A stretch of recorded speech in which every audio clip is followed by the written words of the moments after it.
رحمت کائنات صلی اللہ علیہ وسلم پھر جب اس باغ سے اٹھے، رستے کے اندر ایک جگہ ہے مقام نخلہ، اس مقام نخلہ پر جب پہنچے تو اب رسول اللہ صلی اللہ علیہ وسلم سحری کا وقت ہے، اللہ کے نبی جو ہے اپنے مالک کے ساتھ فریادیں کر رہے ہیں، تہجد کی نماز آپ ادا کر رہے ہیں، اور تہجد کی نماز چونکہ جنگل میں تھی اور اس جنگل کے اندر رسول اللہ کی آواز مبارک جو ہے وہ اونچی ہوئی۔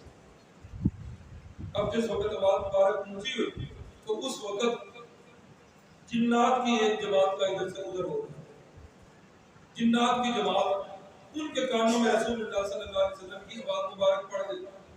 قرآن مجید میں 26واں پارہ سورۃ الاحقاف، وَإِذْ صَرَفْنَا إِلَيْكَ نَفَرًا مِنَ الْجِنِّ يَسْتَمِعُونَ الْقُرْآنَ، میرا پیغمبر وہ وقت یاد کرو جب جنات کی ایک جماعت کو ہم نے آپ کی طرف متوجہ کر دیا۔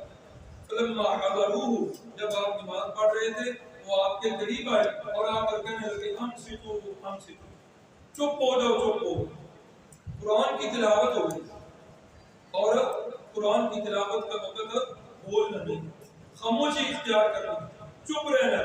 یہی وجہ ہے کہ احناف کے فقہا ان کا یہی مسلک ہے کہ جس وقت قرآن مجید کی تلاوت امام کر رہا ہو اس وقت بھی خاموشی اختیار کرنی ہے۔ یہی ہے دلیل ہے۔ اور دوسری بات اذا قرئ القرآن فاستمعوا له وانصتوا لعلكم ترحمون، کہ جب قرآن مجید کی تلاوت کی جا رہی ہو تو اس وقت خاموشی کرو اور چپ رہو، کان لگا کے سنو، اللہ تعالیٰ تمہارے اوپر رحم کریں گے۔ اس آیت کی تفسیر رسول اللہ صلی اللہ علیہ وسلم سے بھی یہی ثابت ہے۔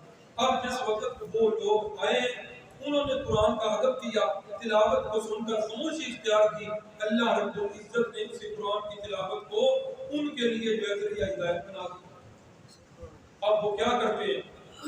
29واں پارہ سورۃ الجن، قل اوحی الی انہ استمع نفر من الجن فقالوا انا سمعنا قرآنا عجبا۔ جنات کی ایک جماعت جس وقت انہوں نے کلام مقدس کی تلاوت کو سنا کہنے لگے آج تو ہم نے ایک عجیب کلام سن لی، اور اس کلام کا تقاضا کیا ہے؟